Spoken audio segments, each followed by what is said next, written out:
Happy Monday, everybody. Welcome inside the After Hours Lounge, brought to you by Bellevue University. Head over to bellevue.edu, register for classes, become a Bruin. You don't even have to go to classes on Friday. You can do the majority of your classes online. Check out bellevue.edu for more details tonight. The Kentucky Derby has been run.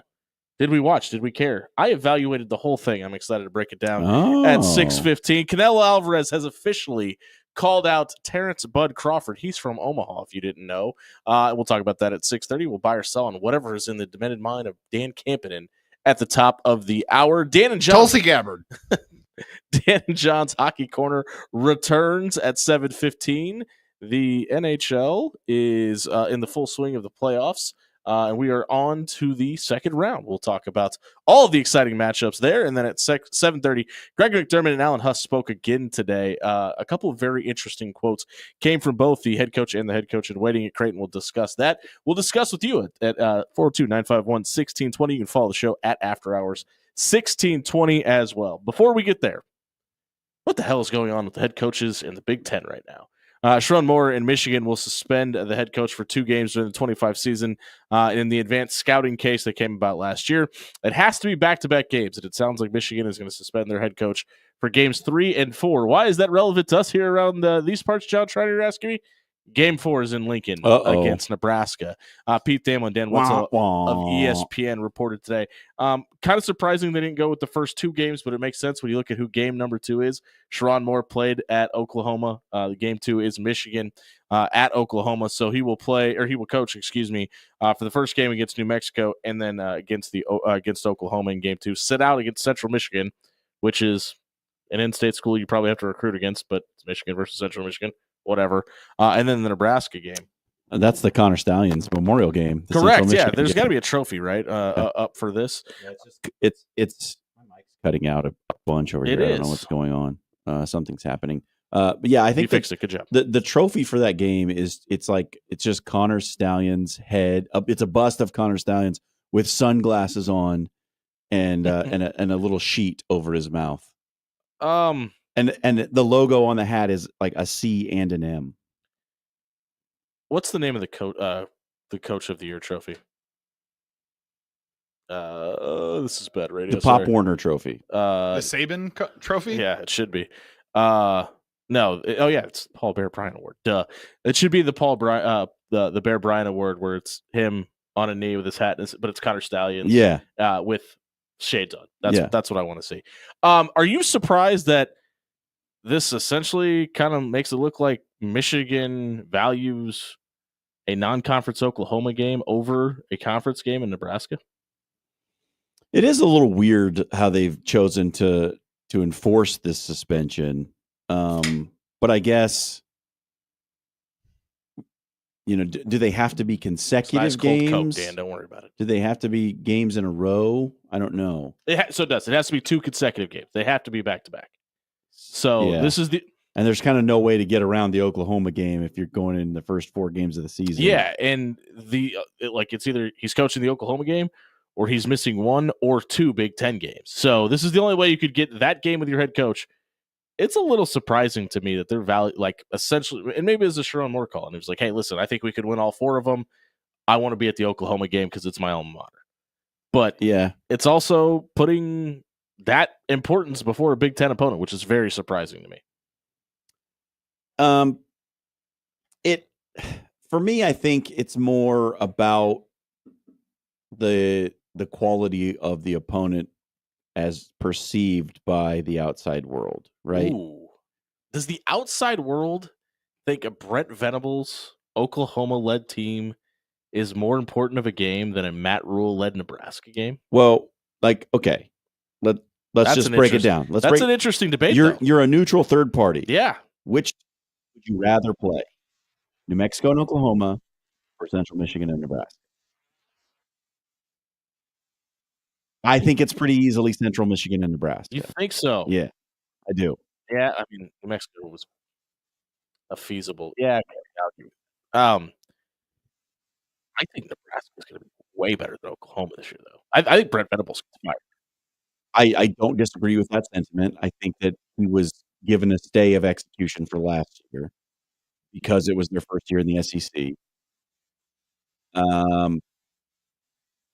I think Nebraska can beat Michigan. I If do you want to too. be honest. I don't look. I've been all over this radio show telling you how much I think Sharon Moore isn't going to be a good head coach for Michigan. I just don't see it. I don't think that it's there. Dan, thoughts?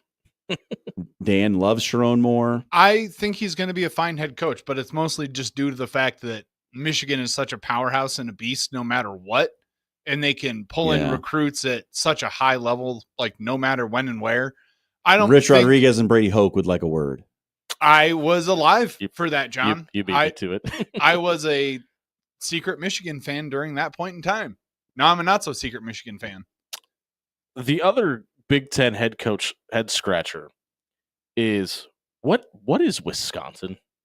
Like, what are they? Oh, they're bad now. Yeah. We flipped that switch. They're bad. Wisconsin's bad. Luke Fickell has gone all in on the we will do whatever we can to save our job train, essentially. Yeah. We loved the way it was at Wisconsin beforehand. We tried something different and it didn't work. But we hear you and we hear your thoughts, and we're willing to go back to the way it was because we love it here. The Barry way. AKA, I'd really like to keep getting this paycheck every 2 weeks. I would like for my career to not end in Madison, Wisconsin. You fire your offensive coordinator Phil Longo, and you go out and you bring in Jeff Grimes, who, listen, he runs the football a lot more, and it's kind of hard to run the football less than Phil Longo, but you run the football more. He helped Lance Leipold turn around Kansas, and obviously when they have a healthy quarterback, that offense has been dynamic at times in Lawrence, but not a traditional always turn around, hand the ball off, and we're going to build it with more quarterback run stuff. Yeah, maybe that's just because of the personnel they had. That's what I'm going to be the most interested by to see this year, because obviously you get Billy Edwards from Maryland also, who didn't play a ton, but you also have 19 transfers, and in a year you have to win, where you don't have some cachet built up. Bringing in 19 guys feels like a lot, even in today's world. Yeah, Wisconsin's bad. That's what we've graduated to that now, and a great time to be alive. Luke Fickell as a head coach was like, I mean, it was an interim role, and he was kind of thrown into the fire with the whole situation surrounding Jim Tressel. So that was bad. He wasn't good that year. They lost to Nebraska.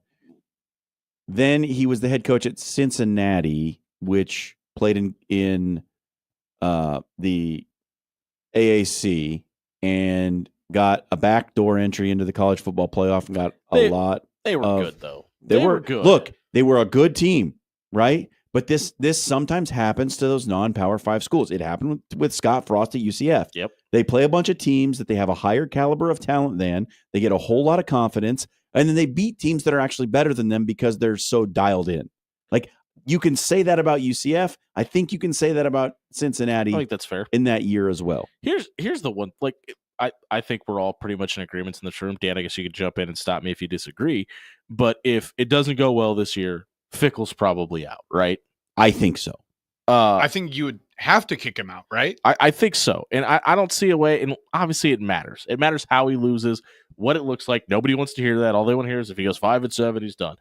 That's not always the case. More than likely it is, but it's not always the case. If the starting quarterback gets injured and they have a bunch of injuries, they might give him another chance. See, but I think if they're in close games, it's close at the end, they're losing based on weird things, I think that's going to go a lot further than hey, somebody got hurt, because you've seen what it looks like when nobody's hurt, right? Yeah. Good. Their second game of the year is against Alabama, and I think that's really going to be the dipstick for the Wisconsin faithful. Yeah. Because if they get their breaks beaten off against... Because it's not Saban too, right? Yeah, if they get their breaks beaten off against Alabama, I think that's when people are going to just throw up their hands and say, you know what, it's fairly obvious that we can't compete in the way that we want to. If they lose like 26-17 or something like that, right, and then go 500, come out ahead even though you lost. Yeah. That game, Dan, I'm glad you brought that up because that's where I was going next. I think that game is the most interesting one on the schedule for a couple reasons. A, it's Alabama. B, it's on the road. But C, it's Kalen DeBoer in year 2's offense versus Luke Fickell in year 3's defense. And 21-16, that's the final score. That looks really good for Luke Fickell. looks great. If it's 53-10, that's not great. You're out. Yeah, and I'm kind of leaning to the latter. Like I think that's got blowout written all over. Because the other thing is, how much does that locker room want to play for this guy who's came in and told you what his philosophy is for 2 years and came in very highly touted, and a lot of people, he was at the top of their list, and it just hasn't worked for back-to-back years. And it got progressively worse in year 2. Yeah, it definitely got worse in year 2. Year 3 has to be the arrow has to start pointing upward. Yeah, I agree. And it's one of those weird things too, where I think you were so blah last year because they weren't bad, but they also weren't very good. Getting blown out by Nebraska is not a good look for them. Yeah, because they've owned that series. And then right after the season ends, you fire Phil Longo, and now you've got a bunch of kids going through winter camp and summer camp and preparing and ramping up for fall, saying, all right, so we have, X amount of months to learn what I'm going to only assume is a brand new offense that's probably going to be as basic as possible to give them even a fighting chance to, react to all the concepts and to understand it completely.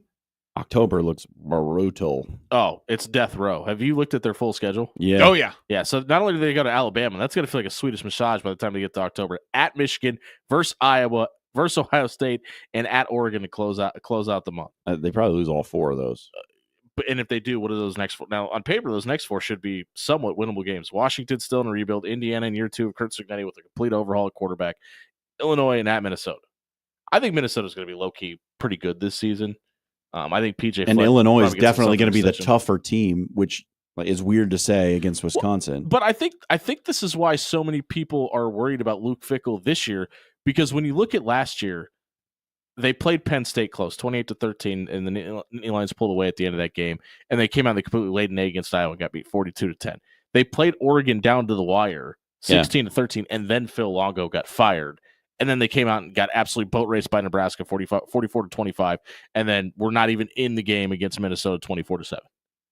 So were people playing for Phil Longo, or were they playing for Luke Fickell? And I think you're going to get the answer to that question really quickly. Well, they tried to lose to South Dakota at the beginning of the year. They probably should have lost that game.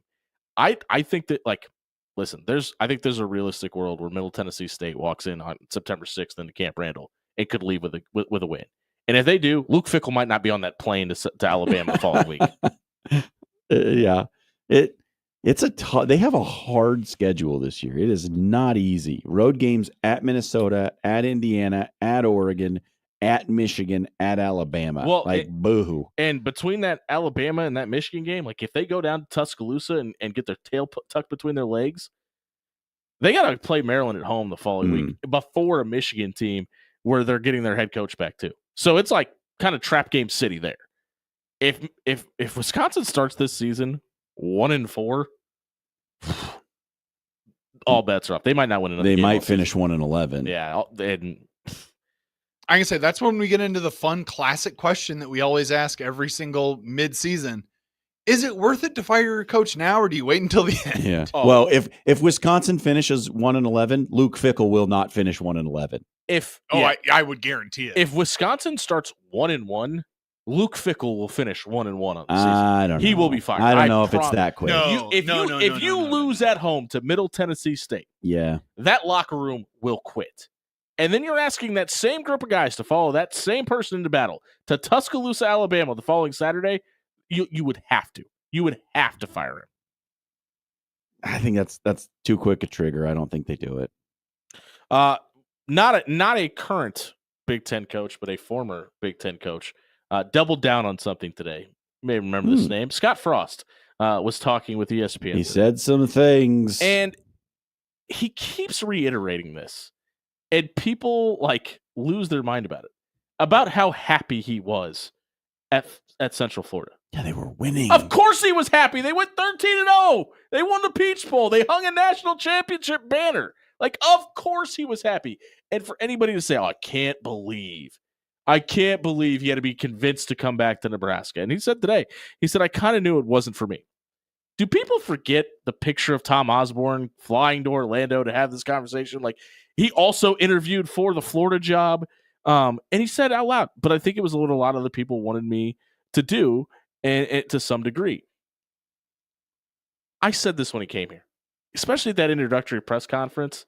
He looked really worried about how this was going to go. And listen, he's taking over a losing program, so that makes sense. But when you're a native son here from here, and when you left and went to Stanford and came back, it wasn't like it was resounding open arms and people were happy you were here. I mean, people were chanting Frankie London's name when he was running into the tunnel. Like, it wasn't like, yes, he won a national championship. His first year. But that matters. And I think it's really hard to let it go because the hype was so real for this. I mean, you had ESPN commentators calling him the next Nick Saban when he was walking out of the tunnel for the Akron game. Like, people thought Nebraska was going to be back, and this was can't miss. And there was always the discussion about break glass in case of emergency. If we fire a coach, hey, Scott Frost is making the rounds. And he was the parachute around here for a long time. And people were like, well, if it doesn't work, we could always just go give Scott Frost a shot. And it didn't work out for a lot of reasons. And we can get into what did or didn't happen and whatever. But the fact of the matter is, it's over, and he's at a place where he feels more comfortable. And some people flourish when there isn't as much pressure or expectation on them. I think most people do. Yeah. And if he goes down to Orlando and has success, I don't think it's going to be anywhere near the 13-0 mark that we once saw. Not in the Big 12. Yeah, they're in a tougher competition. That's understandable. But if he goes down there and wins over and over again, 9 wins, 10 wins, and is a habitual 10-win, 9-win team, I don't think that should reflect negatively on Nebraska in any way. If you get to 10 wins in the Big 12, you're going to be in the college football playoff picture. Like, you're going to be in that discussion. But look, I'm not going to sit up here and tell you that, like, I thought Scott Frost wouldn't work. I did. I thought it would. Everybody did. If you said you didn't, you're lying. I thought it was a slam dunk, can't miss, hot up and cup. Like, he won the Coach of the Year award, So, which is named after Bear Bryant, famously. It certainly is, not Pop Warner, or Connor Stallions. But I think it is a bit of a revelation to hear him say that he didn't necessarily want to come here. But then, like, when you first read it, you're like, wow, that's so interesting that he didn't even really want to come. He was convinced to come to Nebraska. And then I start to think about it a little bit. And who is Scott Frost? Scott Frost is an incredibly prideful person. No. Oh, yeah. No. He is. That's his personality. So you wonder also how much of it is in his own mind, some revisionist history of him being like, after the fact, being like, well, yeah, it was like, I didn't do good there, but like, come on, guys, I didn't even want to go. You know what I mean? Sure. Sort of a self-justification. Yeah. And I can't say, I don't know his mind. I don't know if that's the case. Right. But there's certainly an angle of that you can read into it where you just wonder, like, is he just justifying the whole thing to himself by saying, oh, I knew it wasn't going to work, and I knew I shouldn't go there, but like other people told me that I should, so I was just trying to please everyone else and not thinking about myself. And I like maybe both things can be true. Like, some of it could be that, well, they didn't have to talk you into it very much. You know what I mean? Like, you might have had trepidation, a but lot of money. But here's the thing, though, and listen, I cannot believe you're making me do this right now and be a Scott Frost apologist. But like, go back and look at the on-field report when they win the conference championship and it breaks mid-third quarter that he's accepted the job at Nebraska, and look at his response to the on-field reporter about wanting to celebrate his team and not even talk about it or move on about it. Like, you could see you even after he accepted the job, and he told everybody at that press conference he accepted it, met with Bill Moose twice, it was a done deal, etc., etc., etc. You could see the reservations in his eyes and hear them in his voice, even at that moment. But again, you can read that a couple of ways. Was it like him being uncomfortable in the situation given where he was and like being around his players and talking about coaching for a different team? Or was it his discomfort with going back to Nebraska? And we don't know for sure. Mm-hmm. Like, we have to read into it whatever our gut tells us. I'm just going to say one thing real quick. The disgusting part of it is when he says there were a lot of people who wanted me to do it, and I felt that I needed to please other people or whatever the actual quote is. That's just disgusting. But Dan, go ahead. He is a grown man True. who can make his own decisions, and he should not be swayed by those around him to take a job that he doesn't feel comfortable taking. Let me take you back to that introductory press conference one more time. They thanked Matt Davidson, who is one of his best friends. Yes. They thanked Tom Osborne, who is the biggest mentor in his life. His statement, not mine. Both of those people made that call. You also had a situation, and I don't want to get into the man's personal life, but you also just had a situation where he didn't know how much longer his father was going to be around, and his dad talked openly about how much he wanted to see him coach it, be able to see him coach before he left, and obviously he didn't get that opportunity. And it's football. All that should matter is wins and losses. But I don't know how much we don't talk about that, because I mean, anybody that's ever lost a parent, and yeah, Scott was 42, and that happens later in life. But he came back here, and according to him, one of the biggest catalysts for him coming back was to be able to coach at Nebraska in front of his father, and his father never got to see it. That might have been pretty hard to overcome for anybody. Now, does that give him excuses for losing? I'll leave that up to you to decide. That's not for me to say. But with that being said, your best friend, your father, and the biggest mentor in your life calls you and probably to some degree begs you to do something. I don't know how many people are telling them no, even if they feel like it's not what's best for them. Yeah. It's like, again, not to be a Scott Frost apologist, but I kind of understand. Look, I can see a world where there is, him having some trepidation about coming back to coach Nebraska, and also some post hoc justification. Like, both things can be true. Yeah, agree. Yeah, I think there's a little bit of ego padding along the way, but for him to say, hey, there was a lot of people convincing me to do this, and I didn't know if it was best for me. And listen, I honestly believe if Scott Frost is still the head coach at Nebraska and they have a college football playoff experience, I think he would still admit to that. I think he would say, well, I didn't know at the time. Because how could you? Nebraska was already on a downtrodden. You were going to take over a losing program, and you just won 13 games in a state where you could fall out of bed and find a 4-star recruit. I mean, it's a tough ask, and I get that, I guess. Yeah. Yeah. Hey, if you missed our opening segment tonight, check it out at soundcloud.com/afterhours. 1620 is brought to you by Allo Fiber. Do you want to fall out of bed and find a great internet provider? You can do so by falling out of your bed in Ralston and Papillion. In the central Omaha location, it is Allo Fiber. They've been doing business in the state of Nebraska since 2003, and they can be your new internet or cable provider. All you have to do is head over to allofiber.com. You know what you're going to find? A real-life in the state of Nebraska person. Get set up with Allo Fiber at allofiber.com. Tonight, we'll be right back talking John Schreiner's favorite sport, horse racing. 1620 The Zone. Secretariat. Touching you, touching me. Hey, everybody. John Schreiner here for your favorite place to get your own golf polos. Jerry Ryan Clothing and Sportswear, 78th and Dodge. I don't know why you guys haven't listened to me yet. Because you haven't been into Jerry Ryan to get your new Roan golf polo?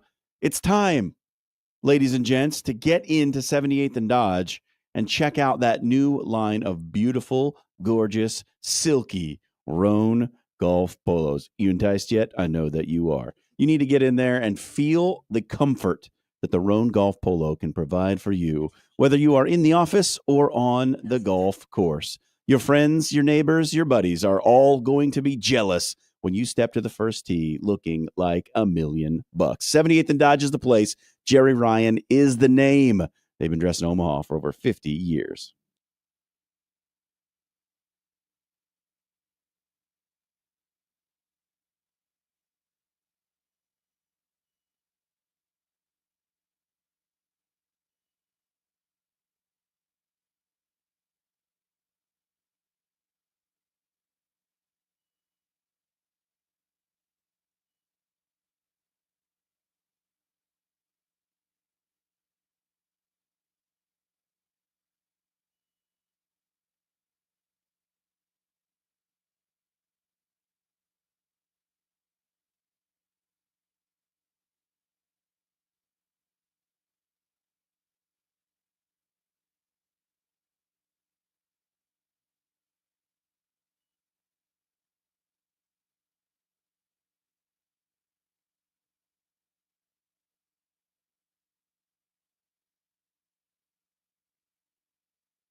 6:30 on a Monday night edition of the After Real Hours Big Lounge, Fish edition of the After Hours brought Lounge. to you by Bellevue Brought to University you by Real Big Fish. and Real Big Fish. If you want to be a musician or want to extend your education, you can either become a member of the band Fish or go to Bellevue University. You have two choices in life, and those are it.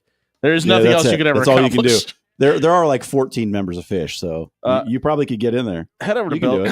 Okay, John. head over to bellevue.edu and register for classes. I Today. have slandered. Fish is a 4-member band, and if you're going to become a musician, don't make ska. They have the guy who like bangs on a trash can, and they have a guy who like makes lightning shrieks off stage. Like, Yeah, All have right. you ever been to a Fish concert? no, Then don't. I've seen videos.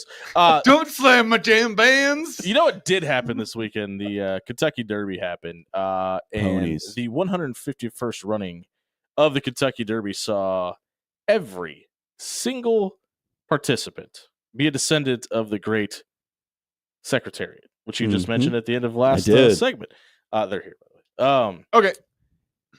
Sovereignty outlasted journalism, who was the odds-on favorite of the late push in the Derby. Bill Mott, the trainer, gets his second ever Kentucky Derby win. Journalism got stuck on the rail in the gate, and it's going to be really interesting for me personally when we see the Preakness to see these two horses race against each other, because journalism kind of got boxed in at the early part of the horse race and got stuck behind 7 or 8 horses, which is always tough to get out of, especially on the rail. He was able to do it, broke free, and got a late run. And a chance to run down Sovereignty at the end. Sovereignty pulled away. The interesting part for a lot of people, especially with Exacta slips in their hand, was Neo Equus, the 42-1 2-horse with a furlong left to go, had the lead and was kind of trying to run Sovereignty down, and then even gave a late push at the end to chase for third. So his odds will probably drop a lot more come the Preakness, but Sovereignty will have the chance to run for the second leg of the Triple Crown May 17th at Pimlico in Baltimore.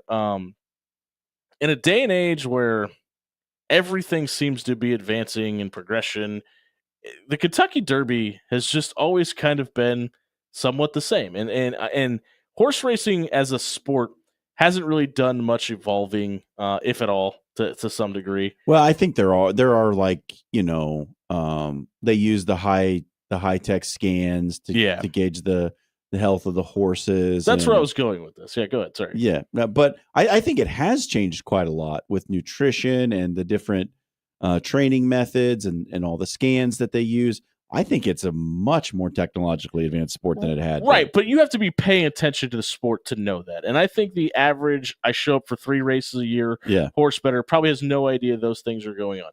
It really surprises me how much this day of the year, specifically for this, I guess we'll call it a sport for lack of a better term. I don't consider horse racing a sport. I don't care. You've never been a jockey. I have not. I consider jockeys athletes. I don't consider horse racing a sport. Okay. Interesting. There just seems to be constant interest in these 3 races, specifically more or not, if obviously there's somebody racing for a Triple Crown, even after we've crowned the last 2 over the last decade. It's really surprising to me how much horse racing is still able to capture the attention of America on this day. Yeah, I mean, to some degree, horse racing, you have a very, very small group of diehards, Very. and then you have event culture. Sure. People right? like big hats. It's not that different from golf. You have a very small group of diehards who watch every tournament every week, and they're following the standings and everything. And then you have a large group of people who watch 4 events a year.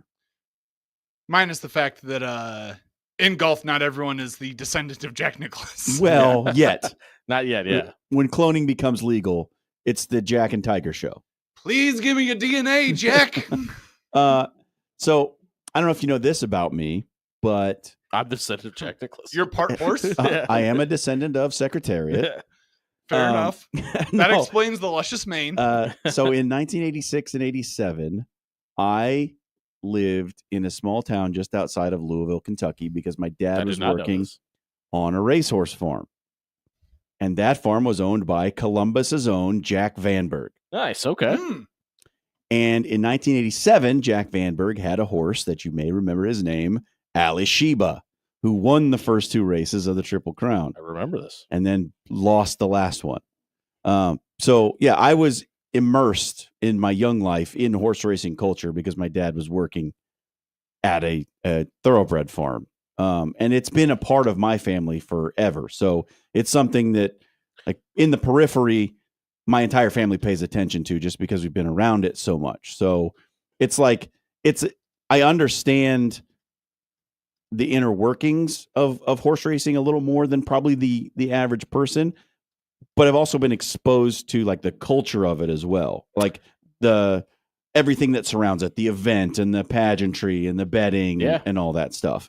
And I think it is, I do think it is a lot like golf where you have just the small group of diehards and then the big events draw the general public. My favorite experience with somebody that enjoys betting is when you have somebody that has bet on sports or sports adjacent things forever, and they go up and they bet on a horse and they come back and then like, wait, why are the odds different now than when I placed Yep. this bet? And I'm really surprised that horse racing has kind of kept that sliding scale. You almost have to because of the different variations and things that are happening Mhm. on and around the race. But it's really like that is such an aha moment for a lot of people. It's like, wait, what do you mean it's not 7-1 anymore? Because hey, when I put this bet in on FanDuel and I lock it in, it's 7-1. Nope. Not until the race starts. Uh-uh. Hey, if you missed our breakdown of the Kentucky Derby, check it out at soundcloud.com/after hours 1620 is brought to you by Cunningham's Pub. Stop down to the Blackstone location. It's new and it's exciting. There's a ton going on down in the area. It's a great environment at Blackstone. There's also a brand new parking garage, less than 5-minute walk from Derek's front door down at Cunningham's. Stop in and try my personal favorite tonight. It's the everything bagel salmon wrap. You're not going to be disappointed. It's guac, it's salmon, it's a picture perfect wrap put on by Derek and the crew. Stop down and try Cunningham's Pub tonight. We'll be right back. Terrence Crawford has officially been called out by Canelo Alvarez. Did Turkey Al Sheik remember his name? We'll tell you that on the other side of the break. 1620 zone.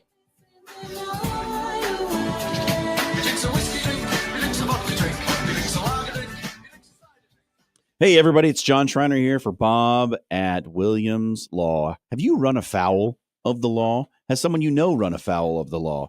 Has the law run afoul of you by accusing you of something that you didn't do? Well, if any of those situations apply to you, or you just have some legal questions that you need answered because you're in a bit of a tight spot, Bob Williams is your guy. You're going to get a free, no obligation legal consultation. Did I mention that it's free? You don't have to pay for it the first time you talk to Bob. He just wants to get to know you, get to know your situation, and make sure you have your questions answered and your rights explained before you pursue any legal action. Check him out at williamslawllc.com. Bob is your legal representative.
Welcome back to the After Hours Lounge, brought to you by Bellevue University. Keep up on the championship action happening on Bellevue's campus by downloading the BU Bruins app to your smartphone. Tonight, very interesting news out of the college football playoff world today. Troy Dannon, Nebraska's AD, along with Jeff Long, longtime administrator and former AD at Kansas, Arkansas, and Pitt have been added to the college football playoff selection committee. And if that works something like the college basketball college basketball tournament committee, Nebraska will get in despite not being qualified for it because that worked out well for North Carolina. Oh, come on. You're still bitter over that? No, I just We've think it was moved on. Asinine. We've moved on. Speaking of moving on, we're going to move on to the news, and I'm going to tell Michael Severe why he's wrong. He's been texting me for the last 15 minutes. Michael, if you're still listening, here's what you've been waiting for. I know you've been letting the tension build up for this moment, but Canelo Alvarez calls out Terrence Crawford at the at the end of a tomato can fight where he just bloodied some guy that was there to take a paycheck and take a dive, apparently. And Canelo, rightfully so, called it out. It's like, I hate fighting fights like this. Clearly, it was a step down in competition for me. But then Turki Al-Sheikh gets into the ring with Terrence Crawford afterwards and says, we're here for this to announce the super fight of two fighters of a generation between Canelo Alvarez and Crawford. Couldn't remember his first name. Not a great look for your boy from Omaha. We'd like to think Saudi Well, I don't think it was anything on Bud. No, but still not great. Not great for anybody involved. But Canelo is the biggest name in boxing, and this is great for Terrence Crawford because Bud's never been a giant promoter, and I guess this is the Jimmy Allen makes excuses for people show because I went to bat for Scott Frost, and I'm gonna go to bat for Terrence Crawford because go back and look at any time in Bud's early career with Top Rank. Anytime there's a moment of significance, Bob Arum is standing right behind him to take the microphone out of his hand. And that is not going to allow anybody to grow ever. And I mean any moment of significance in Terrence Crawford's career before he left Top Rank Boxing. If there's a major interview, Bob Arum is standing directly next to him and at some point just takes over the interview and does. And like when you see Terrence on podcasts or doing stuff in the community, he's really good at speaking and promoting himself. And he's obviously a student of the game. But the thing, and we talked about this on our special Sunday show, that the noticeable thing when they were standing face to face is weight aside, Terrence Crawford looks like the bigger fighter. Well, to address the Bob Arum thing, the thing that more stuck out to me about his time with Top Rank is that it just seemed like Bob Arum was, I don't know, I guess hesitant to make the fights for Bud that everyone wanted to see or couldn't make them happen. It was more that. And like there were fights out there that like when Bud was climbing the ranks and gaining respect, and there were fights out there that everyone wanted to see. They wanted like Errol Spence. Put Crawford in with this guy. Put him in with Pacquiao. Put him in with this guy. Right. And it just always seemed like, well, instead, we're going to get some second-rate guy who holds a third-rate belt, and we're going to bring him in, and Bud's going to punch him up a bit. And this is what Dan, and I know this is going to sound like me beating a dead horse to keep the horse track thing going. For years, I sat here and said, and this is what made me the most mad about the comments from the Spence camp about Bud ducking or demanding he walk out first or whatever. For the reasons why they didn't think, or they tried saying Bud was ducking Spence. Google Terrence Crawford corners Errol Spence. You probably have to get some videos of Terrence Crawford smashing in Errol Spence's face. But if there was a boxing event, if there was a birthday party, if there was a water balloon fight, and they were both at it, Terrence Crawford would corner Errol Spence and demand a fight. Yeah. And he said, name the money, and I'll put, like, Bud was willing to put up the money for the fight at one point. There's several videos out there. And for Bob Arum to talk about Terrence Crawford being a waste and losing money, and I saw something the other day that reported that Riyadh Seasons lost money on the Majramah fight. I don't know about you, but when I looked around BMO Stadium in July, I didn't see an empty seat. Well, it's the pay-per-view buys are what make the real money, not the tickets sold at the event. It's the pay-per-view buys are the moneymaker. Agreed. But if you sell out a stadium and you lose money, I've got some questions about your business model. Also, it doesn't really seem like Riyadh Seasons cares if they're losing money. Well, they shouldn't. That shouldn't, like, they're trying to sports wash Saudi Arabia. So They've got the unlimited money glitch. They just know what to do with all of their money. I don't know. That stuff, I mean, I'm not as in tune with it in the boxing world, I guess, but I do know that, like, what makes or breaks a card is the pay-per-view buys when it's a big one. Like, that's the only thing. Like, every big boxing event is sold out. There's like the fans are in the stands. They're gonna be there. See, and so I was talking about Michael, and he was texting me, and shout out to Michael Sphere, who's here on Mondays at 4:50 with John and Josh on sportsmanlike conduct. But we've been having this debate for, I think, 3 years now, whether boxing is a dying sport.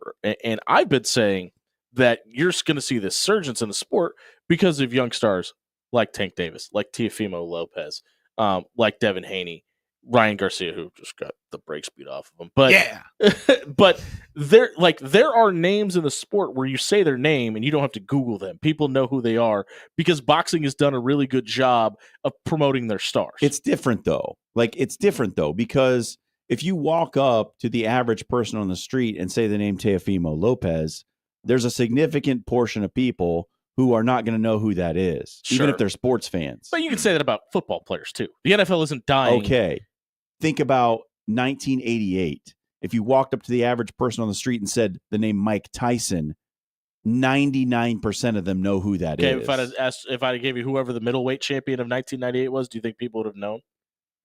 Was boxing dying then? Or was it at a fever pitch? This is the point, Jimmy, is you could take any boxer of the current era, and it's going to be a lower percentage of people who know anything about them than it was 30 years ago. Who's the biggest name in boxing right now? Canelo Alvarez.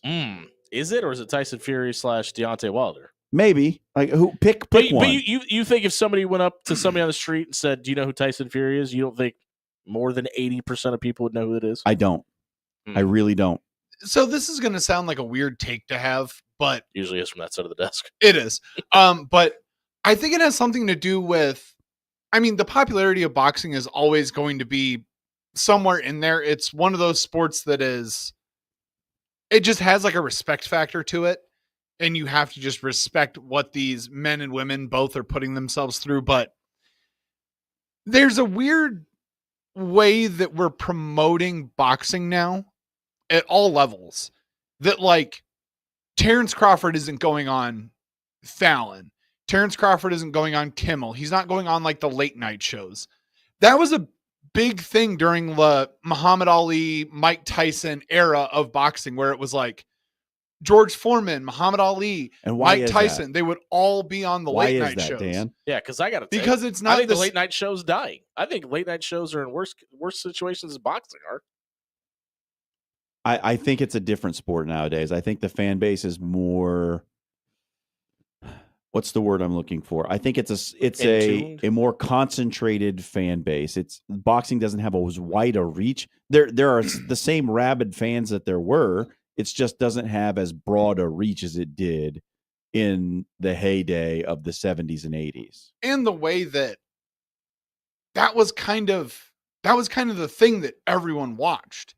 Now that it's gone to the pay-per-view model where it's not on just like regular as accessible. Yeah, it's not on regular TV. It's not like NBC and CBS. Like Wide World of Sports used to cover every single heavyweight fight. Well, I mean, there were pay-per-views in the 80s and 90s too. I know, but it was a more accessible thing that was kind of streamed into every single home, no matter what.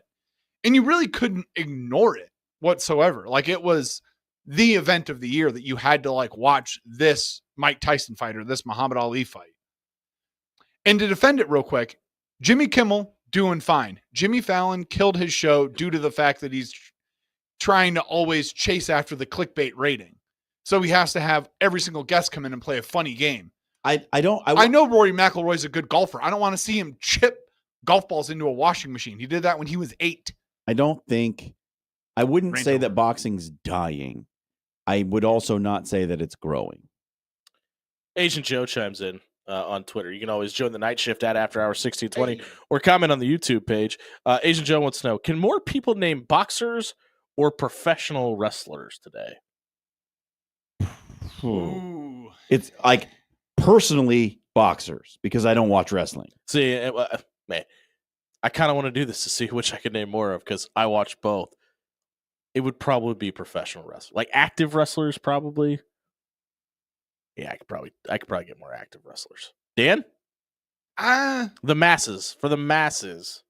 And I mean, this is from a regular Joe who doesn't watch wrestling, nor do I follow boxing outside. Nor are you of Asian Joe. You're just a regular Joe. Yeah, I'm just a regular Joe. And I only really follow boxing in the regard of like whatever social media tells me is going on, whatever like the WBC Instagram and Twitter channels give me in. WBO, WBA, Unified WBC, WBI, and whoever the heck Warner Terrence Crawford Brothers is fighting at any point in time is that's how I know who boxers are. And it's probably still professional wrestlers by a very slim margin because I've only got maybe 6 of them. Well, and so that brings me to my next point, and I know we're up against Dan, but I want to get into this. Like here's my other thought process on why boxing isn't dying. Dana White is choosing to engage TKO into this. Very weird. And become a part of this. After years and years of talking all that mess about boxing. But he's been right. But he's the unification stuff and how many belts there are and how everything's different in different states. Like there's problems with boxing. That doesn't mean the sport is dying. It's just very mismanaged. But I don't think Dana White gets off his high horse and does this unless the sport is growing and this isn't something to be a part of because it's going to be a big deal because Dana White and TKO are now promoting this fight. It seems real strange to me. I mean, first it was slap fighting, and now it's boxing. Like I don't know what Professional wrestling. I don't know what Dana's doing. People forget the WWE and the UFC are now owned by the same parent company. That's a thing. It is a thing. Dana White just wants that cash. Well, that's also a thing because he's a degenerate gambler. His words, not mine. It is the After Hours Lounge. If you missed our segment about boxing, is it dying? Is it not? Do you know more professional wrestlers than boxers? All of that was discussed. Check it out at soundcloud.com/After Hours 1620. It was brought to you by our friends at Controlled Comfort Heating and Air. Are you in the job market right now? Are you looking to maybe change what you do for a living? You're looking for a new career? Even if you're an entry-level or an experienced HVAC employee, Controlled Comfort is looking for you. Head over to controlledcomfort.com. Fill out an application tonight. We'll be right back. Finding out what's trending on social media. We come back, 1620. The Zone. If you hurt my friends, then you hurt my pride. I gotta be a man. I can't let it slide. hey, everybody. John Schreiner here for Paul Davis Restoration. You know what season it is? It's watery basement season. That's right. There's leaks all over your basement right now. Go down and check. If you don't have one, you might have one soon. And if you want someone to come check that out, clean it up, get it dry, and fixed up the way it was before any of that nastiness happened, you need to call Paul Davis Restoration at 402-553-0373. The storm damage, it's not just to your roof, friends. It can also happen with water leaks. If you got problem with mold, if you got little cracks in your foundation and you're worried that the next big storm might break the dam, give Paul Davis a call at 402-553-0373. Paul Davis Restoration.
Top of the second hour brought to you by Pyramid Contractors. Head over to pyramidroof.com tonight. Book a free estimate for your windows, your roof, your gutters, your siding. They do it all. Check out pyramidroof.com tonight. Dan Campion got Yes. the social media soundbite for us. What do we got, Dan? It is rare that I pick a social media soundbite that is literally just for me, that has no controversy and no real content to back it up. But Great. That sounds like wonderful radio, Dan. I heard this in an interview today, and it got me stoked. You're familiar with Mr. Taylor Luan and Yeah, William yeah, Compton. Heard they drive a bus. The bussin' boys. Yes, The bussy boys. they were recently. That's one thing to call them. Don't call them that, John. I wouldn't put bus with an extra S and a Y at the end of it. Why? It means something different. Yeah, you should. Never mind. Well, Dan, what else we got? Let's hear the clip.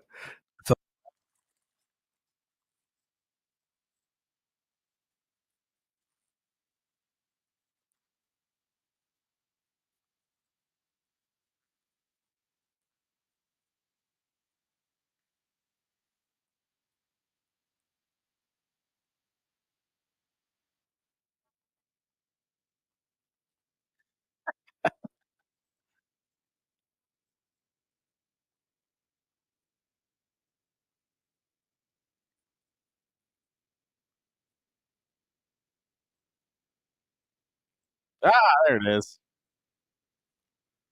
Wow.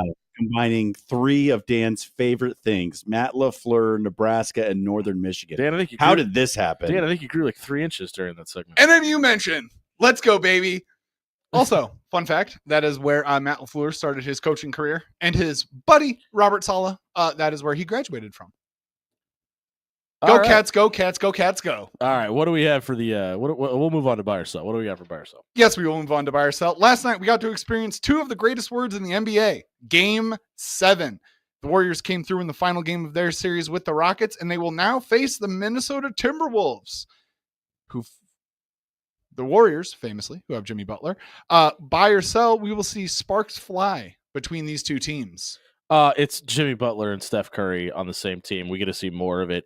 I know both are at the tail end of their careers. I don't care. I want to see more of it. I'm glad they're able to beat the Rockets, who were probably a little bit of ahead of schedule. I think they may be a team that's probably on the favorites list to win the NBA title next year. But with that being said, I want to see this combination of Jimmy Buckets and Steph Curry for as long as I possibly can this season. Nate Thurmond, Manute Bol, Chris Gatling. Those are former basketball players. And yes, sparks are going to fly during this series. In one of Jimmy's many odd press conferences that he gave. Mine? Jimmy Butler. Oh, okay. Yes, thank you. Thank you for correcting me. In one of Jimmy Butler's many wild press conferences that he gave during his time in Miami, he One of many. shouted out the time with the Bulls, and then his time with the Sixers, and now his time with the Heat. Notably left out one team many a time when he has been referring to his career in the past, and that is one Minnesota Timberwolves team. I didn't like it there. I have a real sneaking suspicion that when they play game number 1 tomorrow night from the Target Center, the crowd mic is going to be turned way down. I think there might be some trash talking. Anthony Edwards might have something to say to him. Oh, yeah. All right, what else we got? Oh, yeah. And Anthony Edwards didn't get drafted by the Golden State Warriors because they thought that he was out of shape and was a little bit lazy. People forget. And he said, F that. Whoever drafts me is going to get a dog. All right. Moving on, because we're What going to is it, stick. Shedeur Sanders? Actually, No, yeah, legendary. That's right. It's sticking in the NBA. A Well, Titan leader, right? has decided to step down. After 29 years at the helm from the bench, Greg Popovich is stepping down and stepping up into the front office as the head of basketball operations. Buy or sell, the game will miss Pop more than Pop will miss the game from the court. Mm. I will say Pop will miss the game, and here's why. I think everybody. I don't think this is mean to say. I think everybody feels like Pop's lost his fastball just a little bit. It doesn't look like Ginobili and Parker out there. We'll just put it that way. enough. Yeah, and that's listen. It happens to every coach, right? But with that being said, I mean, he's one of the greatest coaches of all time. and you can't do that without passion. And every coach that walks away eventually misses the game. So that's why I say that. Yeah, I think it's him missing the game more than the game missing him. With the health problems that he's had, it's kind of a sad situation. I think For sure. I think it's more his health that's forcing him out of the game than him having not been able to coach anymore. So I think it's going to be him missing the game much more. And that was, I think, all three of us. I mean, I don't think I heard both of your opinions. All three of us are definitely in agreement. I think that this is 100% a move that he knew that he had to make due to his health issues that he's been having. And he is going to miss the crap out of coaching basketball from the sideline. If there It's was one of the best to ever do it. Oh, and if there was one guy who you were like every single night when he sets foot on that basketball court, sits down on that bench, you know he's just like rearing to go. He's got a game plan in his head. And I'm glad the Spurs aren't losing him for the talent evaluation portion, because he has always been bang on when it comes to finding the right pieces and the right fit for his team. Granted, the last, gigantic piece, metaphorically and physically, that they got sort of fell right into their lap and was the obvious choice, but Right. still helps. keeps the French connection in San Antonio alive. Parting ways seems to be the story of the day. The Ravens have cut ties with longtime kicker Justin Tucker. Buy or sell, this is a pure roster move or a deeper issue? Oh, it's a deeper issue. I mean, listen, he's had the massage issue thing going on too. A lot of people want to say, well, is this real, or the Ravens just trying to cut bait? Obviously, he had one of the worst seasons of his career. It's kind of hard to look at last season as a success when he's been the best kicker in football for the better part of a decade. Yeah. This is not just a pure football move. You don't want to be the team who stands behind the guy when he's ultimately convicted. Yep, agreed. You're better off to be the team that cuts bait early, and then the guy has a redemption tour if he's exonerated. But for the safety and health of your franchise, you sometimes have to make hard decisions. And Justin Tucker's been a big part of the Ravens franchise, but he's also become a PR nightmare. And like, given all the things that the NFL has gone through recently with this exact issue, with Deshaun Watson, is there a former player or a current player that's going through the same ongoing conversation about football players abusing women? Yeah. Like, you can't be on that side anymore. Like, you just can't. You can't be a part of the problem. I'm also going to say the 500-pound elephant in the room. He's also a 35-year-old kicker, so it makes it a little easier to move on also. Yep. Yeah, and he was getting to the point where he was a 35-year-old kicker. Much less efficient than he used to be. The NFL draft. It's over now, but Roger and the boys are already planning for the future. 2027, the draft will be in Washington, D.C. Hail. And allegedly will be held at the National Mall. Buy or sell. Where's DC, the National Mall, Dan? In Washington, D.C. Do you know what's there, though? The Lincoln Monument and the Lincoln Monument and The Washington Capitol Monument. building. Yes, correct. The Lincoln Monument's not at the National Mall. No, you said the Washington Mall. It's at the Washington Monument. Yeah. Yes. And the Capitol I building didn't hear is him. right there. I And the Smithsonian's right there. The National Mall, I thought, was... And the Washington Monument is on one end. From Washington to Lincoln? No. The Lincoln Memorial is further away. The National Mall runs between the Washington Monument and the Capitol building. Oh, I thought it was Lincoln on one side of the pond, and then Nope. I've never been to DC, so I didn't know. Interesting. Sue me. Learn something new from the resident Commanders fan every time we talk to him. Buy or sell? Is DC going to be a good host city? I think it's going to be great. You're finally getting football back in DC. They really need to put some more money into RFK Stadium before that happens. But with that being said, I think it's going to be a cool visual as well. It's a great look. It's going to be super cool. That space is so historic, and like it's a great open space to jam a bunch of people into to watch a draft. Like, it's going to be cool, man. Like, I'm looking forward to it.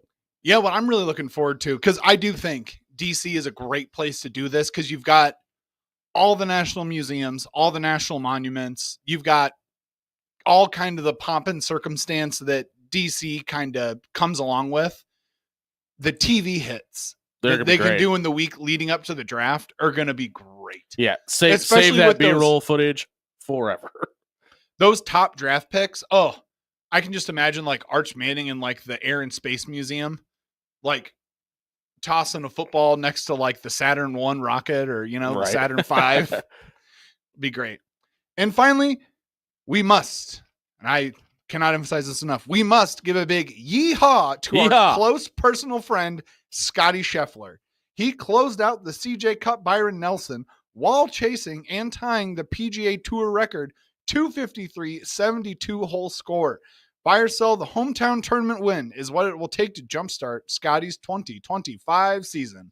I mean, he's the best player in golf. He's going to win a lot of tournaments this year. I don't think he absolutely needs this. It's definitely not a bad start. It's like being a basketball player, seeing the ball go through the net one time. Getting a win usually leads to more wins in golf. I think it's great for Scotty Scheffler. Yeah, Scotty doesn't need momentum. Scotty also doesn't know. I think he's fine. I think he's been fine. I think the rumors of his demise were greatly exaggerated. No, say it isn't so. So I'm on the opposite end. I actually think that this personally was the jump start that his 2025 needed to get some, big tournament wins, especially when you got the US Open and the Open coming up and you're kind of trying to get into that playing in pole position that you want to be in for the FedEx Cup standings at the end of the year, which still, that's the worst way to ever do that in golf, but I will not Yeah, agreed. go about that whatsoever. Have we ever talked about that on the show? I don't think we have we? No, we haven't, Yeah, because we need to. I don't even know where to begin. Yeah, more Because importantly, needed today. I have just such a loathing for how they do the FedEx Cup standings. It makes sense from like a visual standpoint and for that's how about like it. you want to cut it down, but like the points and then where you start and all of this stuff, it's just meh. Dan? That was number 5. That was number 5. Hey, if you But yeah, I love Scotty Scheffler. I love the fact that he got to make this tournament this year because he had to miss it last year due to the birth of his son. Congratulations to Scotty, famously Meredith, not and in the jail young for that one. child. Yes, he did not get arrested while going to the hospital to see the birth of his son. If you missed Buy or Sell tonight, check it out at soundcloud.com/after hours 1620. It was brought to you by Controlled Comfort Heating and Air. You're in the job market, you're looking for a new place of employment. If you have an HVAC experience, even if you don't, Controlled Comfort is looking for you. They're hiring new and experienced HVAC workers. If you're looking to have a better career and start at a new place fresh, start at Controlled Comfort. Head over to controlledcomfort.com. Start your new career today. We'll be right back on the other side of the break. The Hockey Corner has returned. 1620 zone. Just to waste my time with you. Tell me all that you thrown away. Hey, everybody, it's Jimmy Allen here for Bob Williams of Williams Law. Hey, have your son or daughter gotten into a little bit of trouble as the warmer months have arrived and you're not really sure what their legal rights are as a minor? We've got the answer for you. It's Bob with Williams Law. He's going to sit down with your family, explain your minor's rights, walk you through the process, and get them ready for their big day in court. You know what else they're going to do? He's going to give you that free, no obligation consultation to give you peace of mind without charging you a dime. If you're looking for legal representation, head over to WilliamsLawLLC.com tonight.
19. That's the impression that you get. On a Monday night here on 1620 The Zone, brought to you by Pyramid Contractors.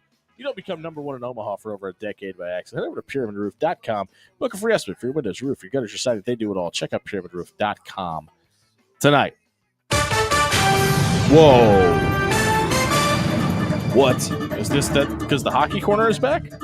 Oh, I thought we were doing like breaking news. We learned about geography. Oh, that's right. Yeah, I forgot. we I forgot. did. Yeah, We did. You want to go ahead and give us the update? So The masses are wondering. there is some dispute over what actually constitutes the National Mall. The modern National Mall area Of Washington, D.C. of Washington, D.C. may extend to the Lincoln Memorial. The core of the National Mall does extend between the U.S. Capitol and the Washington Monument. So we may all be right and we may all be wrong. What I heard is Jimmy is correct, and Dan and John don't know what they're talking about. Yeah, you probably should get your hearing checked. Yeah, it's I've probably been a real meaning to thing. tell you that. Yeah. But you know what? Before we move on, this is your guys' moment to shine. A lot of people say that I don't talk enough on this show. Most people are clamoring for me to stop letting you guys talk at all. That's not the portion of the show that you're going to be tuning into here. It is time for John and Dan's Hockey Corner because we are in the quarterfinals of the We NHL are. playoffs. Yeah, we are, We boy. have some on TV right now. We do. As the Maple Leafs surprisingly are beating the Panthers right now 1-0 because I think the Panthers are going to dominate this series. But with that being said, John, go ahead and All take it right, away. pull your chair over We- into the corner. We need an open for this.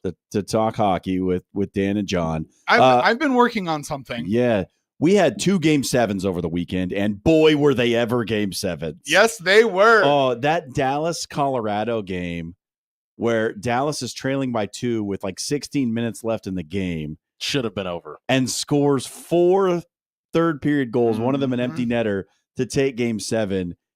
Absolutely gut-wrenching loss for Colorado and Nathan McKinnon. Oh, you just got. How do you not close that out? And the fact that was it Rantanen It was Rantanen who's got a Scored- hattie. scored 3 of them in the final period of the game. It's just like digging the knife in slowly and then Yeah. just being like, I'm just gonna twist it for fun. You like the way that feels? I made this knife out of salt.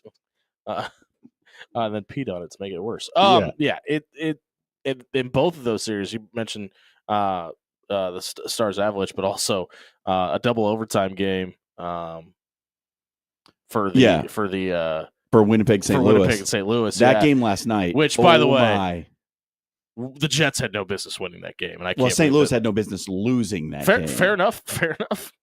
Yeah. 2 goals for Winnipeg in the final minute and a half with the goalie pulled. The last one came with under 2 seconds to play Yeah. and then went to 2 overtimes, and Winnipeg finally scores the winner. Like we talked about a gut-wrenching loss for Colorado. Mhm. That is a gut-ripping loss for St. Louis. That video inside that one bar in St. Louis where it's like it's fully packed, big screen on, and it is just Demoralization. you just hear all of the air just out of the room when Winnipeg scores that final goal in regulation to tie it up. 1.6 seconds to go. Well, now St. Louis has football to look forward. No, they don't. Oh, no. boy. How are the Cardinals doing this year? Yeah, Well, they no. can watch the Missouri State Bears. They're close by. There you go. Fair enough. No, Don't want to be them. those 2 Game 7s were everything you hope for in a Game 7 in the Stanley Cup playoffs. Like, that is why I said that this year's Stanley Cup playoffs are living up to the hype. They have absolutely delivered night after night after night. There's only been one series that was really a runaway, and that was Toronto. I mean, you could say that Washington kind of ran away from the Canadians winning 4-1 in that series as well. But like, all the series have been so entertaining, and I'm just hoping we get the same in this round. Blues Jets go 7 games in a double overtime thriller. Stars Avalanche go 7 games in all 7 games were just as good as the last. And it's like, oh, whoever wins the Knights Oilers series is going to be able to have a little bit of rest. Nope, both of those games, those series went 6 games as well. Yeah, so the matchups here in the quarterfinals, Jets, Stars, that's a 1-2. You have Golden Knights, Oilers. And can we talk about the Oilers comeback in that series? Yeah. down 2-0 and then win 4 straight. Well, last time we were talking about this, I think we all agreed that last They were in that trouble. last loss was probably the one that was going to put them out of the tournament. Yeah, and now they've got the Knights in the quarterfinals. Leafs Panthers, which is going on right now, and then Capitals Hurricanes. Which I think is going to be the best series out of all of them. I don't. I think the Capitals are going to boat race them. I bet you do.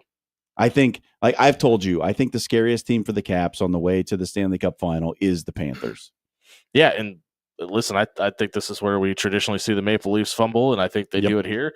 I honestly think that I thought that the Panthers might win this in 5 or 6 games. The fact that Toronto's up 1-0 right now, and this one in the first, I mean, it's very early, and so they could still be the Toronto Maple Leafs and find a way to lose this game and then lose the series. Your Winnipeg Jets, if Connor Hellebuck doesn't pull his head out, like they are going out quickly to the Stars. Like I said, when the series got tied at 2 apiece, I did not feel great about that series. Yeah. I think the Stars beat the Jets in this round.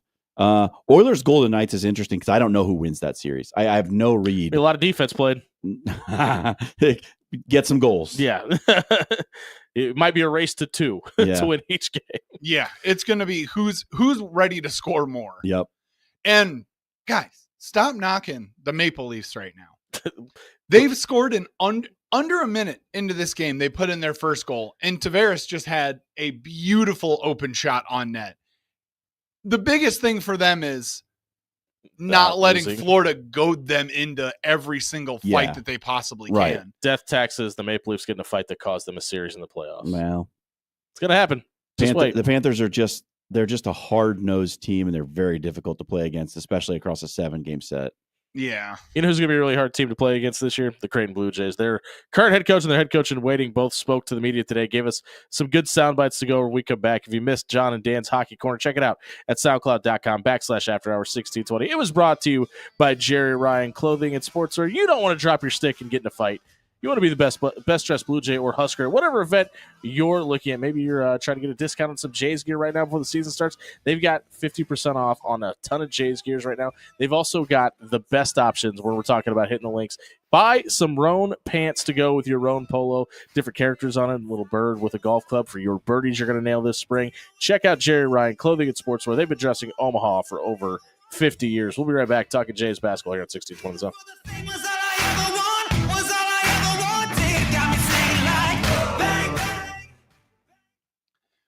Hi there, folks. Dan Campanen here once again to remind you that there are 10 great locations of Pepper Jack's Grill that you can go to right at this moment while you're hearing my voice on your airwaves, through your computer screen, maybe even through your phone, where they are going to make everything that you want just right.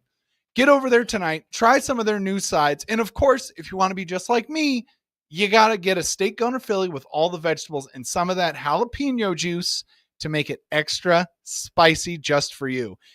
If you like the way that sounds, get to one of Pepper Jack's 10 great local locations tonight.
can tell everybody. Go ahead and tell everybody. I'm the man, I'm the man, I'm the man. Yes, I am, yes, I am, yes, I am. I'm the man, I'm the man, I'm the man. I believe every lie that I ever told. $25 gift card. Hey, if anybody wants to come host this radio show so I don't have to anymore, stop listening to you two yahoos. It'd be great. Give me it my is- circle card. It is the After Hours Lounge, brought to you by Pyramid Contractors. Over a decade of being number one in Omaha, it doesn't happen by accident. Head over to pyramidroof.com. Get a free estimate for your roof, your windows, your gutters, your siding. Maybe they'll give you an invite to the Met Gala. Check out Pyramid Roof. Couldn't go to the Met Gala. Forgot my Target pin. .com tonight. You know who doesn't shop at Target and they shop at Jerry Ryan? It's Alan Huss and Greg McDermott, the future and current head coach of the Creighton Blue Jays. Both spoke to the media today, and we got some interesting tidbits from both of them. And the one interesting thing that keeps coming up from Greg McDermott specifically is he keeps talking about the character that they're recruiting. And he made the comment on USC the other day about the ship has sailed at him recruiting selfish people and trying to make them unselfish basketball players. And he just keeps bringing up the character of the guys that they've brought in. And I've had the privilege of being able to interview the majority of these guys. We're still waiting to hear from Nick Graves on the on the Roll Jays podcast. Please go like and subscribe today on YouTube. With that being said, I've walked away from every interview going, wow, and being amazed by the self-awareness of each individual and the way they handle themselves on the camera and on the mic. And I think that's something that Creighton fans and the Creighton media are going to be really surprised by, is how these guys handle themselves, because it really has the feel of a professional team. Now, everybody's going to, Mac made the comment today that we gave Ryan Nemhard $250,000 and he acted like his whole life changed and blah, blah, blah. And he said that kind of tongue in cheek or whatever. But I really, truly believe that is going to be the takeaway from the majority of these guys, is this group of young men, whether they make it to the NCAA tournament, make it to a Final Four, whatever, the collective of them after they leave Creighton are all going to be very successful people. And I feel very confident saying that. Yeah, and I think also, Mac, there's a light at the end of the tunnel for him. He knows that his coaching days are coming to a close. So I think also for him, it's about not just getting the wins. He's got the wins, right? Winningest coach in Creighton history. I think for him now, like hearing all these interviews, it sounds like for him, it's about coaching people he wants to be around, not just people that can give him a chance to win, right? It's got to be both. Like, he wants to have a good experience in his last couple of years being around people that he likes being around. And I think that's coming through loud and clear. Yeah, and I will be really surprised. And he talked about it. Mac talked about it today. He said that, there's nothing's definitive and they're still not sure on a few things. But I will be genuinely surprised if he's here after this year. And I say that for a couple reasons. I don't think they make the decision to bring in Alan Huss when they did for more than a year. And I've been very vocal about that standpoint. But it seems like he's really enjoyed recruiting the players that they've recruited. And I think he's really going to enjoy coaching the players that he's recruited to. And if that's the case, he may look at this and go, listen, it's been a really fun 17 seasons. I really enjoyed being around the people I'm going to be around. Obviously, Josh Dix won't be here next year. And you got to fill that spot. You're probably going to have some sort of attrition somewhere, because that's just the way college basketball works now. I will be surprised if this is not the most fun that Greg McDermott has in a season, because there is a little bit of pressure head coach's off of him. son, though. That's true. That's a good point. Okay, post the Doug McDermott era. Yeah. I feel like this is probably going to be the most stress-free that he's probably felt as a head coach. Yeah, and it feels like with the amount of experience that they brought in, that this has a really good chance to be a player-led team, which is what coaches always want, right? And I think he's had that for the past, how many years? With the players that have come through and then moved on, especially with Kalkbrenner, especially with Ashworth. So it's interesting you say that, because when we interviewed Ryan Kalkbrenner, he talked openly about how Baylor Shireman and Trey Alexander were such big personalities that he never really felt like it was his team until those guys left. And it wasn't Yeah. a knock on Baylor or Trey. It was just those guys, demanded so much respect of their peers and were just such natural vocal leaders. And Ryan was kind of not a vocal person really until his last 2 seasons at Creighton, that it was kind of a struggle for him.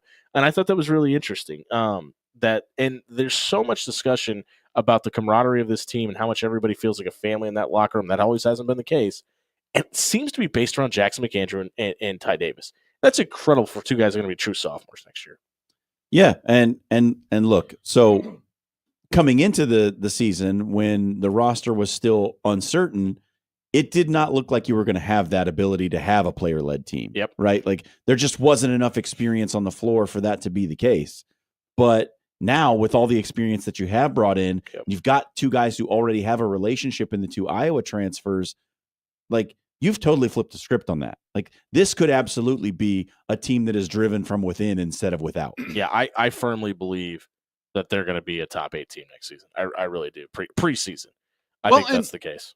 To your point, Jimmy, as an avid Roll Jays listener and watcher, hey, Jimmy, put the gun down. I gave you the promo. Like and subscribe on Twitter. like and subscribe on YouTube. Yeah. But it is. I've listened to all the interviews and I'm like, these guys, like Mac is getting high character, high IQ guys who just want to play basketball at the highest possible level.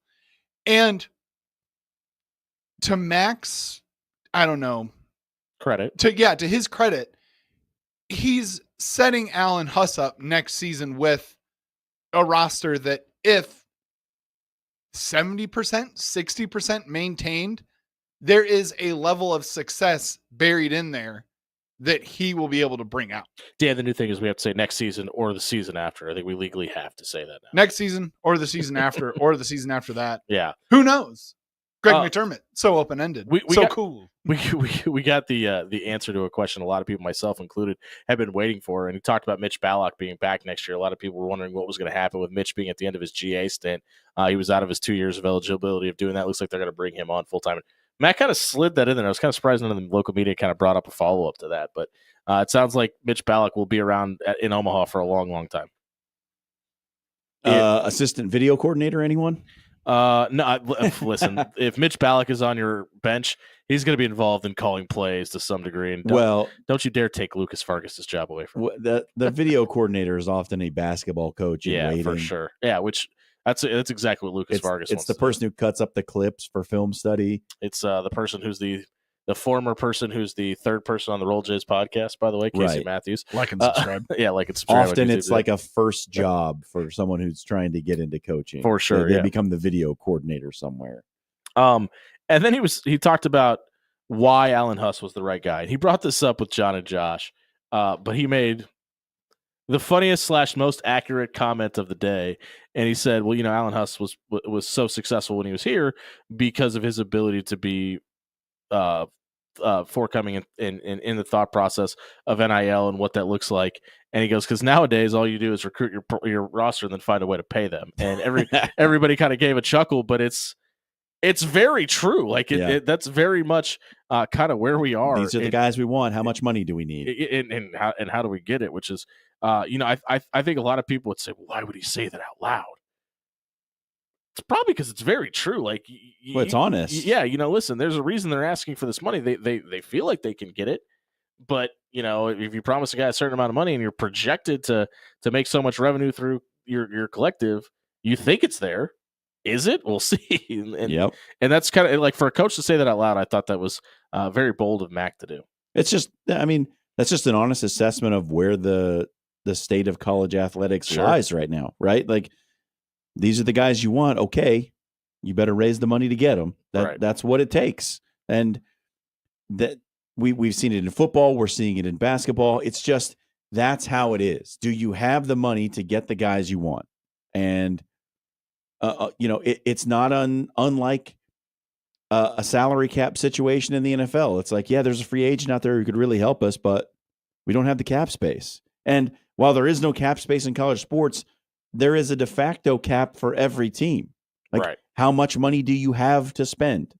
Well, some teams are going to have the unlimited money glitch, as Dan likes to call it, a la Oregon, and other teams are going to have to figure out some creative accounting and get the money to pay the team that they want somehow other than Phil Knight. So it's just an honest assessment of the way college athletics has gone. Dana, when you leave Oregon, you want to tell Phil if he's got some extra cash to spend, we could use it back in Omaha. Mac then addressed the Fedor situation, and he said that's an ongoing battle between Fedor and the NCAA and Fedor's family, and he said they're standing and supporting Fedor in that fight right now, and that's really all you can do at this point is just kind of sit and wait, which really sucks because, I mean, that's kind of what you had to do all last year for the same player, and obviously he came along and was much better at the end of the season than he was at the beginning of the season, and you know, there were comments made about Fedor's weight, but as soon as he got into Jeremy Anderson's program, was able to actually play basketball, he looked like a college basketball player. And it'd be really, I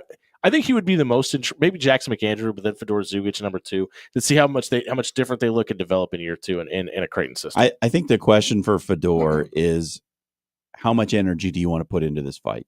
Yeah. That's the question that has to be answered. Without a guarantee. When you could go back to Europe and make money playing basketball, how much energy are you wanting to put into this fight to play for Creighton? Sure. That's the question that has to be answered. It's such a double-edged sword too, right? Because I think everybody would say, well, he could stay here and make money. It's like, yeah, but you're losing money in a sense that you're essentially worth what you're able to put on the court in today's basketball. Right, because there's NIL money out there, and I know nobody wants to hear, well, he could go somewhere else and make more money after the season. It's still a fight with the NCAA. Which he absolutely could, but yes, you're absolutely right. You would then have to... You've still got to get through the clearinghouse. You still have to get through the clearinghouse, and there's no guarantee. Like, that's the thing. Like, you could say, well, he should love Creighton, and he came here, and they gave him an opportunity, and blah, blah, blah. Yeah, that's all true. But also, he's going to lose money with every game he misses. He could sit around for 8 months and get a no from the NCAA. Yeah. That's the end. That could be the end result. Or he could be back in Europe training with a professional team getting ready for a season. Yeah, and Alan Huss spoke next, and he was kind of asked about if he ever saw him. John Walker kind of asked this twice, and I'm going to ask him about this tomorrow, about, did he ever see himself in this situation? And Alan Huss said, if you'd told me when I was coaching freshman basketball that I would be back at my alma mater, we'd eventually be in the Big East, I would have laughed at you. And I think that's a really interesting point. Like, I don't know if we can ever truly appreciate how seamless it was for Creighton to jump into the Big East. Now it helps, as you mentioned. Yep. They had a kid named Doug McDermott at one point. And that didn't hurt anything. Any good? Yeah. When you have the National Player of the Year, it's usually going to help your chances to win some basketball games. But I can't think of any other university that has made the jump from mid-major or power or group of 5 to the Power 5 and done it as seamless as Creighton has. They're a perennial contender for the Big East championship every single year.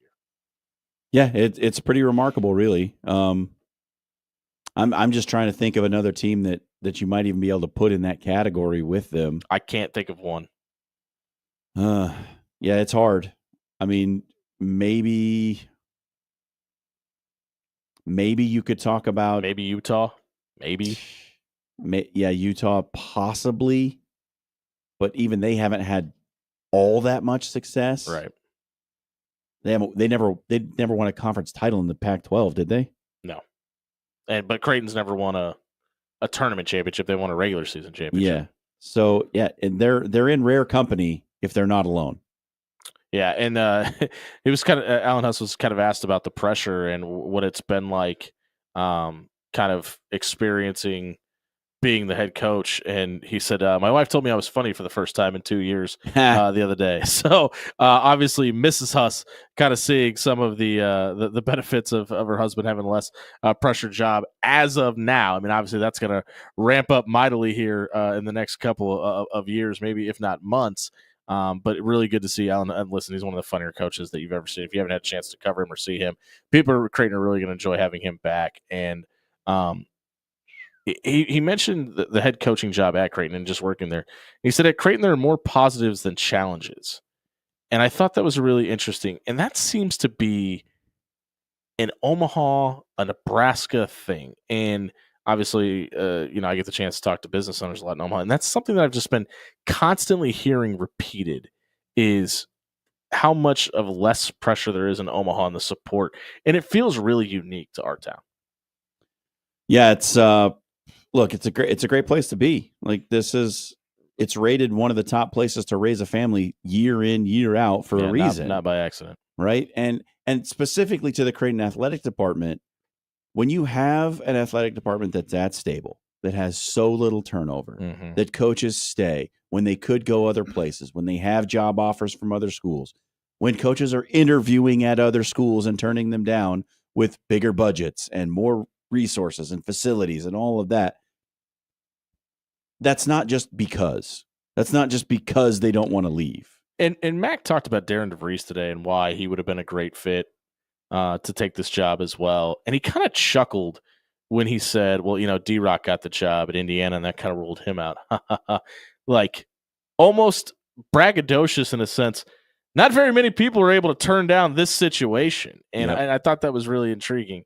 But it's really hard to look at who the next head coach at Creighton is going to be and say you don't feel like this program is in very good shape because Alan Huss walked into High Point and his words, not mine, basically ran Creighton light, and they were able to have a ton amount of success down there and get to a tournament. Now it's High Point, but you have to imagine that you're going to be able to duplicate that in Omaha since it's basically already been done once. And I think having him as the coach in waiting is a great situation for Creighton as well. Agreed. Right? Like it might not be what from the outside you look at and say like, well, why would you do that? You were a head coach and now you're going to go be an assistant. From a Creighton perspective, it's a dream scenario. Like you have the guy and he's there building relationships, recruiting the players he's going to coach and, being a part of the community, understanding. He already understands the program and the facilities and everything. So that's not a challenge, but it's just, it's so much easier, I would think, bringing in a guy as a coach in waiting, if he sticks around and actually becomes the head coach, than it is to bring in the cold shooter off the bench, right? Yeah.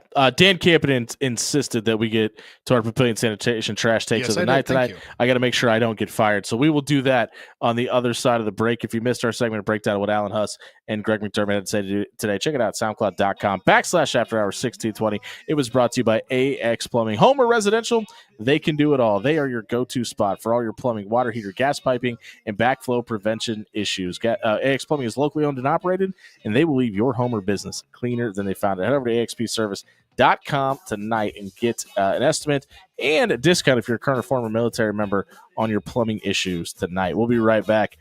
Wrapping up the show, giving you our trash takes tonight here on 1620 The Zone. In the back streets, you'll never know if you don't go. You'll never shine if you don't glow.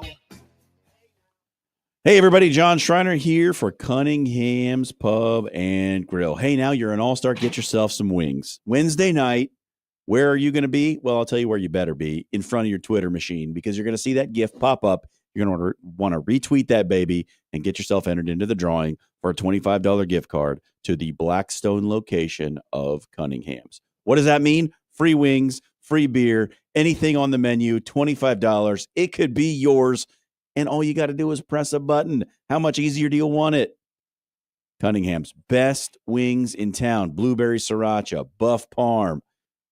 Come on. We love all the flavors from Cunningham's. You're going to love them too. And, go ahead and get yourself some of the BLT bites. You won't be disappointed. Check out the Blackstone location now with a parking garage right across the street. You got no reason not to go. Best wings in town. It's Cunningham's Pub and Grill.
It is closing time inside the After Hours Lounge on 1620 The Zone, brought to you by Pyramid Contractors. Over a decade of being number one doesn't happen by accident.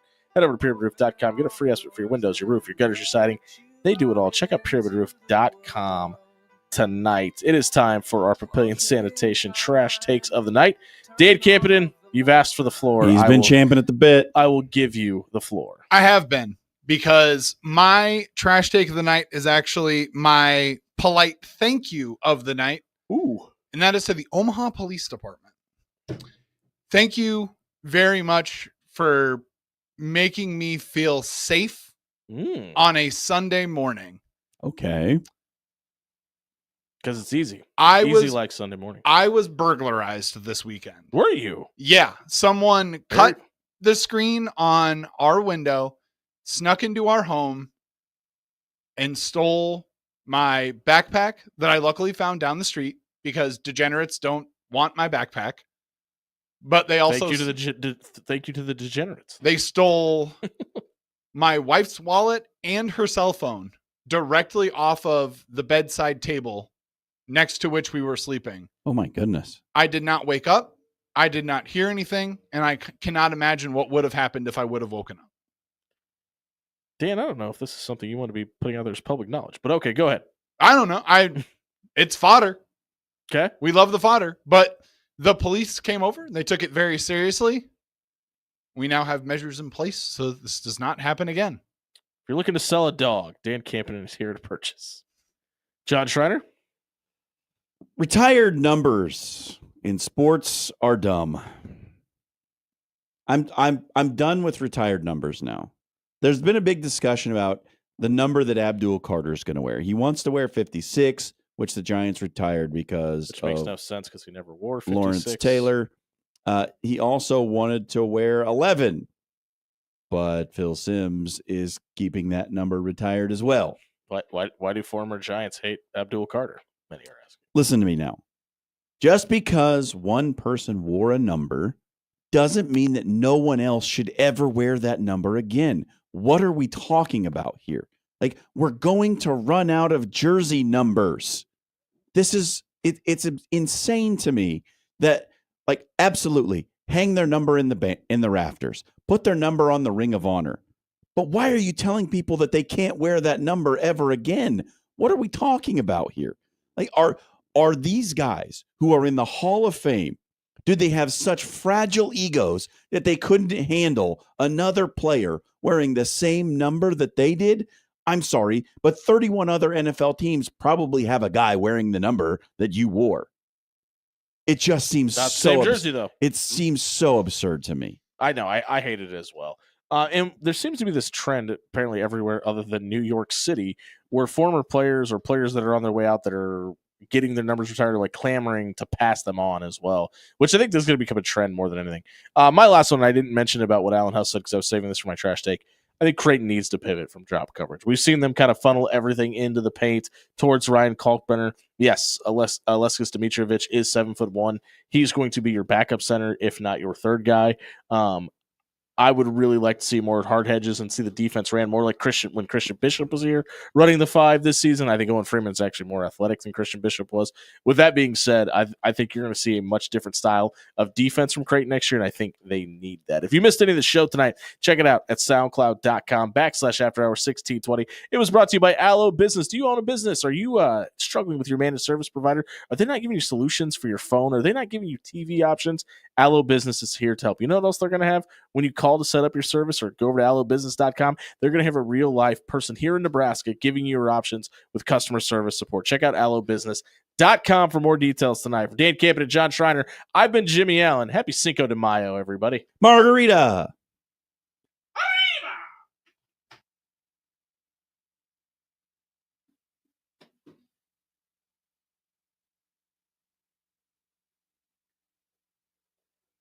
Hey, everybody, it's Jimmy Allen here for Paul Davis Restoration. Listen, the seasonal storms are right around the corner. Maybe you've already been affected by one. It's not just hail damage. It's just not beating up your roof. Sometimes water seeps in and damages your home on the interior and the exterior, and you need a restoration company like Paul Davis to come out, take a look at it, and restore your home to the way it was before those storms even showed up. Call 402-553-0373 and work with Paul Davis tonight.